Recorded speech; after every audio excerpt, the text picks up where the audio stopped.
somebody else's hair and I'm a new girl. Why am I yelling in your ear? I'm gonna go ahead and take my ZLA flattening souffle. So once I've added the flattening souffle, we need to go ahead and just brush these hairs back. Now that we flatten the hairline, we can go ahead and mold her down.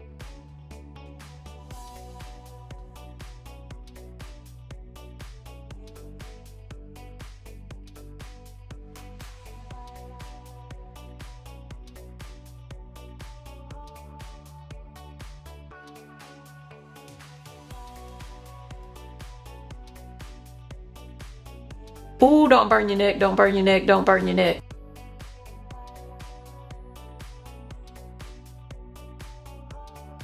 So this is the finished look. Y'all tell me what you think. Look how pretty this hair is.